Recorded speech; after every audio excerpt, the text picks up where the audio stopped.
আওয়ামী লীগের তাদের কাছে আমি কৃতজ্ঞ। তারা তো ভোট না দিলে আমি জিততাম কেমনে? আওয়ামী লীগের লক্ষ লক্ষ সাপোর্টার আছে দেশে, কোটি। তারা কি সব খারাপ মানুষ? তারা তো সব খারাপ মানুষ না। তারা ইনফ্যাক্ট আমাদেরকে তো ভোটও দিয়েছে। আপনার কি মনে হয় যে আওয়ামী লীগ ফিরতে পারে আবার? আওয়ামী লীগ ফিরতে হলে জনগণের কাছে তার দুঃখ প্রকাশ করতে হবে এবং বিচার কিছু ফেস করতে হবে। আওয়ামী লীগের দোসর যদি কেউ বলে, আপনি এটা মেনে নেবেন কিনা? তাদের প্রতি আমার ভালোবাসা, আমি মনে করি আমি মুক্তিযুদ্ধ করেছি। আমি তো এর বাইরে ছিলাম না। আমি মুক্তিযুদ্ধের কোনো সার্টিফিকেট নিতে চাইনি। আমি মনে করি না যে ওটা দরকার আছে। এখন দেখি যে মুক্তিযুদ্ধের সার্টিফিকেট তখন নিলেই ভালো হতো। রাজাকারের গল্প করে, রাজাকার কেন হবে জামাতের লোকেরা? রাজাকার হয়েছিল দেশের খেটে খাওয়া মানুষ। দেশে তখন অভাব ছিল, এটা একটা সরকারি চাকরি ছিল। মিরে জামাত ডেকে বলেছেন যে এই যে এমপি হয়েছে, যে পোশাক পরে এর চেয়ে দামি পোশাক জানি পড়তে দেখি না। যে টাকা ব্যাংকে আছে দেখাইছো, টাকা জানি এর চেয়ে বাড়ে না, এর চেয়ে বাড়তে গেলে ওটা দান করে দিও। আসসালামু আলাইকুম।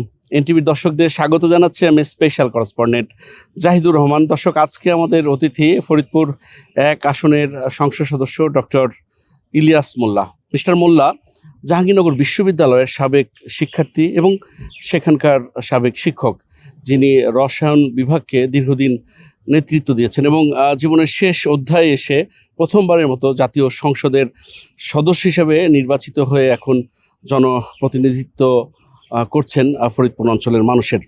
আপনি মধুকালীর সন্তান। আমরা যদি আপনার শৈশবে ফিরে যাই, কেমন ছিল আপনার শৈশব, আপনার পরিবার? মধুখালী থেকে প্রায় 3 মাইল ভিতরে। রাস্তাঘাট বলতে কিছুই ছিল না, ইলেকট্রিসিটি ছিল না, অন্ধকার। আমাদের ছোটবেলায় ওই যে বাতিতে, কুপি বাতি বলে, ওটায় পড়াশোনা করেছি, হারিকেন দিয়ে পড়াশোনা করেছি। আজকাল তো এটা কল্পনার বাইরে। ওখানে জন্ম নিয়ে একদিন অনেক বড় হওয়া যাবে, এটা কল্পনার বাইরে ছিল।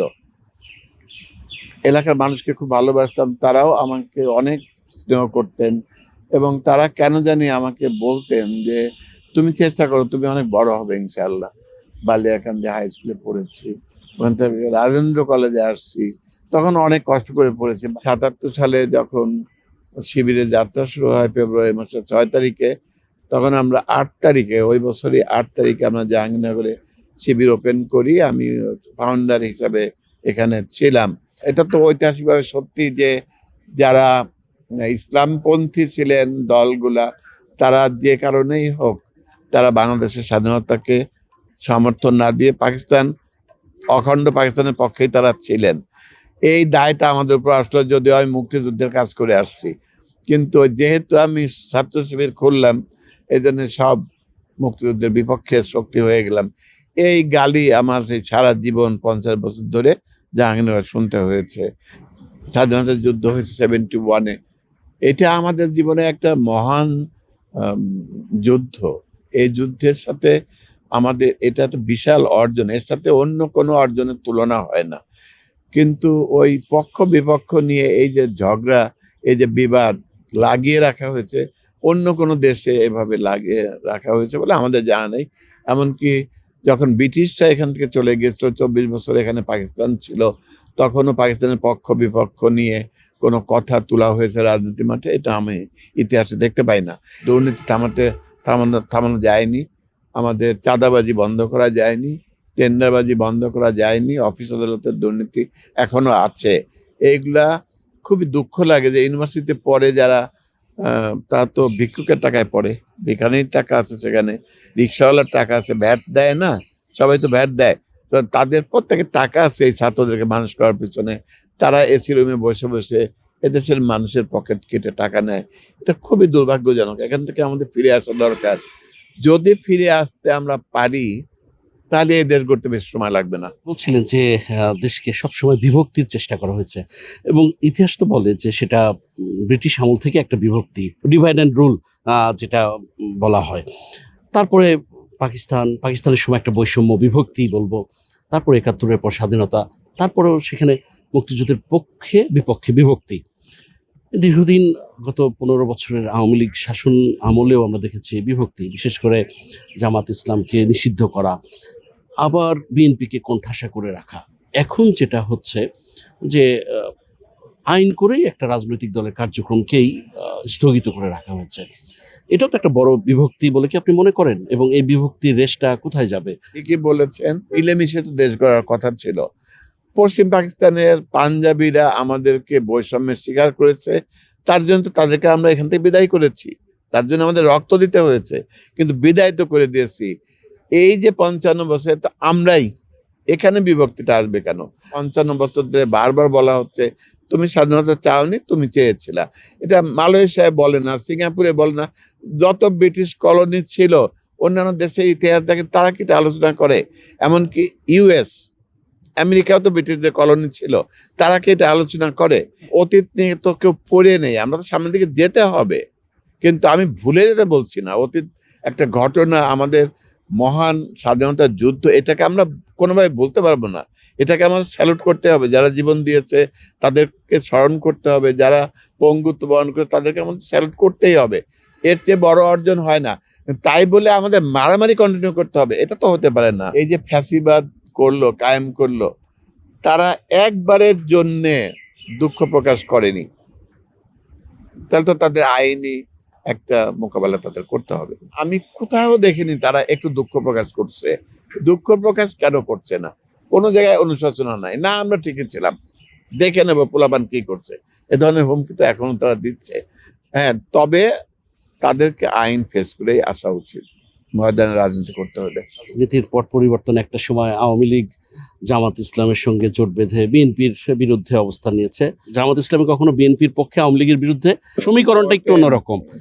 এইটাকে আপনি কিভাবে দেখেন? আমরা দেশের জন্য যেটা আমাদের কাছে মনে হয় মঙ্গলজনক, সেই পক্ষে অবস্থান নিয়েছি। মনে হয়েছে যে পেন্ডুলামের মতো আমরা একবার এদিকে একবার ওদিকে গেছি। আমাদের দৃষ্টিতে আমরা প্রত্যেকবারই জনগণের দিকে তাকিয়ে গিয়েছি। আপনি বলছেন যে আপনি মুক্তিযুদ্ধের পক্ষে কাজ করেছেন, সেই কাজটা কেমন ছিল? বালিয়াকান্দিতে মুক্তিযোদ্ধার যে ক্যাম্প, যে বাড়িতে ছিল, আমি তখন ক্লাস 10-এর ছাত্র। আমি বর্ডার এরিয়া হলে হয়তো বর্ডার পার হয়ে চলে যেতাম, তো ফরিদপুর তো বর্ডার এরিয়া না। তা আমাকে ওই যে মুক্তিযোদ্ধারা যে অপারেশনে যেত, তারা বলছে আমাদের সকল কাজ টাজ করে দিবি, ওদের ডাব কিনে এনে দেওয়া, ওদের ওই জিনিসপত্র সরবরাহ করা, ওদের অস্ত্রটা একটু হাত দিয়ে ধরা, আগায় দেওয়া, এই সমস্ত কাজ করেছি গোটা 9 মাস। তাহলে তো আমি মনে করি আমি মুক্তিযুদ্ধ করেছি, আমি তো এর বাইরে ছিলাম না। সেই হিসাবে আমি মুক্তিযুদ্ধের কোনো সার্টিফিকেট নিতে চাইনি, আমি মনে করি না যে ওটা দরকার আছে। এখন দেখি যে মুক্তিযুদ্ধের সার্টিফিকেট তখন নিলেই ভালো হতো।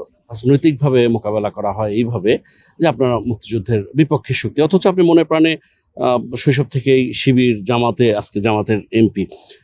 কনফ্লিক্ট হয় কখনো? এই যে মুক্তিযুদ্ধের পক্ষে অবস্থান নিয়ে শুনতে হয় আপনার দল মুক্তিযুদ্ধের বিপক্ষে শক্তি, কিংবা ওই সময় তো একটা ভূমিকা ছিলই, ইতিহাস তো তাই বলে।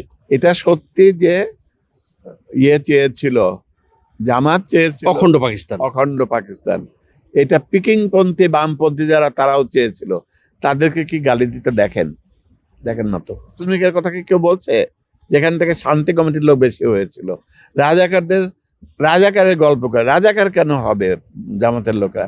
রাজাকার হয়েছিল দেশের খেটে খাওয়া মানুষ, দেশে তখন অভাব ছিল, এটা একটা সরকারি চাকরি ছিল, প্যারামিলিটারি ফোর্স তৈরি করেছিল মিলিটারিকে পথ দেখানোর জন্যে। এটা বেতনভুক্ত কর্মচারী, এটা জামাতের লোক হতে যাবে কেন? কিন্তু জামাতকে ব্লেম দেওয়া হয়।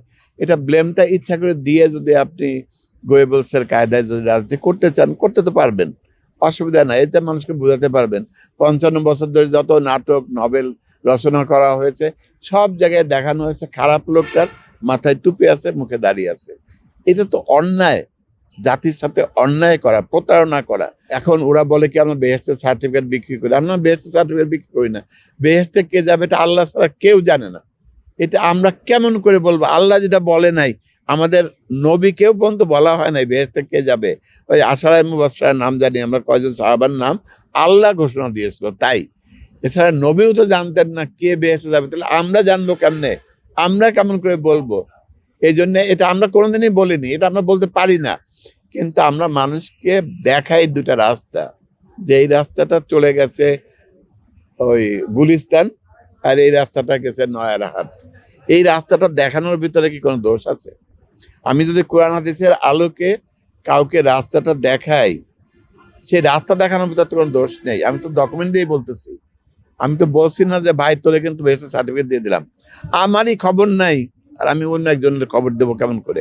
আমিরে জামাত ডেকে বলেছেন যে এই যে এমপি হয়েছে যে পোশাক পরে এর চেয়ে দামি পোশাক জানি পরতে দেখি না। যে টাকা ব্যাংকে আছে দেখাইছো, টাকা জানি এর চেয়ে বাড়ে না, এর চেয়ে বাড়তে গেলে ওটা দান করে দিও। এটা কোন দলের আমির বলছে নাকি ডেকে নিয়ে? কোন দলের সভাপতি, চেয়ারম্যান এটা ডেকে নিয়ে তার কর্মীকে বলছে এরকম? বলে তো নাই। আমরা মনে করি আমরা রাইট ট্র্যাকে আছি। আমরা দেশের বিরুদ্ধে একটা উদাহরণ যদি কেউ দিতে পারে যে আমরা দেশের বিরুদ্ধে, প্রতিষ্ঠানের বিরুদ্ধে কোনো জায়গায় কোনো কিছু করেছি, একটা এক্সাম্পল দিতে পারবে না কেউ। অহেতুক বলা হচ্ছে আমরা স্বাধীনতা মানি না, বললেই হলো নাকি? ওইখান থেকে শেখায় দেয়। আওয়ামী লীগকে এর আগেও একবার নিষিদ্ধ করা হয়েছিল, এবার করা হলো। আবার আওয়ামী লীগ আবার জামায়াত ইসলামকে নিষিদ্ধ করেছিল। তো ইতিহাসের এই যে নিষিদ্ধের খেলাটা, কিন্তু আজকে জামাত সমহিমায় আবার পার্লামেন্টে, ফাঁসির দড়ি থেকেও অনেকে পার্লামেন্টে এসছেন। আপনার কি মনে হয় যে আওয়ামী লীগ ফিরতে পারে আবার? আওয়ামী লীগ ফিরতে হলে জনগণের কাছে তার দুঃখ প্রকাশ করতে হবে এবং বিচার কিছু ফেস করতে হবে। যারা রাজনৈতিক নেতৃত্ব দিয়েছে, সব আওয়ামী লীগের সব লোককে খারাপ নাকি? আওয়ামী লীগের লক্ষ লক্ষ সাপোর্টার আছে দেশে, কোটি। তারা কি সব খারাপ মানুষ? তারা তো সব খারাপ মানুষ না। তারা ইনফ্যাক্ট আমাদেরকে তো ভোটও দিয়েছে, তারা তো ভোটও দিয়েছে। নাহলে আমি যে জায়গায় নির্বাচিত হয়েছি ওই জায়গায় ওইটা আওয়ামী লীগের ঘাঁটি। ভোট না দিলে আমি এত ভোট কই পাইলাম? বিএনপিও যেতে না, জামাতও যেতে না, কারণ আওয়ামী লীগ যেতে। তা আমি জিতলাম কেমনে? ওনারা ভোট দিচ্ছে না, আমি তাদের কাছে কৃতজ্ঞ। কিন্তু ওনাদের যারা অন্যায় করেছে তাদের বিচারের কাঠগড়ায় দাঁড়াতে হবে, না হলে এটা বারবার হতে থাকবে। আর যে আইন করে রাজনৈতিক শক্তিকে নিষিদ্ধ করে ধ্বংস করা যায় না, ওই প্রক্রিয়ায় যাওয়া উচিত না। জাহাঙ্গীরনগর বিশ্ববিদ্যালয়ে আপনি যখন ছাত্র হিসেবে এলেন, আসার পরপরই শিবিরের রাজনীতির সাথে আপনি যুক্ত হয়ে গেলেন, মানে প্রতিষ্ঠার পরপরই। আপনার ব্যক্তি জীবনে মানে এই শিবিরের ছেলেরা নাকি প্রেম ভালোবাসার মধ্যে সেভাবে যায় না। আপনি শিক্ষাবিদ হিসেবে আপনার ক্যাম্পাসে দেখেছেন যে প্রেম ভালোবাসার সেখানে কতটা উলুফন। আপনার জীবনে কি প্রেম এসেছিল কখনো? ছোটবেলার ছবি দেখলে মনে হয় আপনারা বুঝতেন যে দেখতে মনে হয় খুব সুন্দর ছিলাম, আল্লাহ দিয়েছে, তো আমি বানাইনি। ফলে হ্যাঁ, বান্ধবীরা তো আকৃষ্ট হতো। তো অনেকে আকৃষ্ট হয়নি তা বলি না, হয়েছে। কিন্তু আমি নিতে পারিনি, শুধু আমার টার্গেট ছিল অন্য জায়গায়।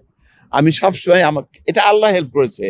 কেন জানি আমার মন বলতো যে আমি এই জায়গায় হাত দিলে আমি তো ওদিক যেতে পারবো না। আমি যে গোল ঠিক করেছি উচ্চতায়, ওখানে পৌঁছাতে হলে আমি এখন থেমে যেতে পারবো না। তবে এই ক্যাম্পাসে হ্যাঁ ঠিকই বলেছেন যে খুবই খোলামেলা। এত খোলামেলা মন্তব্য করাও তো মুশকিল। আমাদের পার্লামেন্টে গেলে আমাদের নারী সদস্যরা ধরবেন, এই কথা কেমন বলে আসলেন আপনি? এই জন্য বলতে চাই না। তবে শালীনতা তো দেখাতে হবে, শালীনভাবে চলতে হবে, মানে উগ্রতা ছড়িয়ে দিতে হবে না। জীবনসঙ্গী কিভাবে পেলেন? জাহাঙ্গীরনগরে ভর্তি হয়েছি। জাহাঙ্গীরনগরে আপনার খায়রুল ইসলাম খান ছিলেন আমার ভাইরা, উনি হলো ম্যাচ মেকার। সব ভালোবাসা তার জন্যই। অফকোর্স, মানে যদি দুনিয়ার ভালোবাসার কথা বলেন তা তো অবশ্যই। আর আমি তাকে হোম মিনিস্টার বলি, আমি বাইরে সব জায়গায় বলি আমার হোম মিনিস্টার।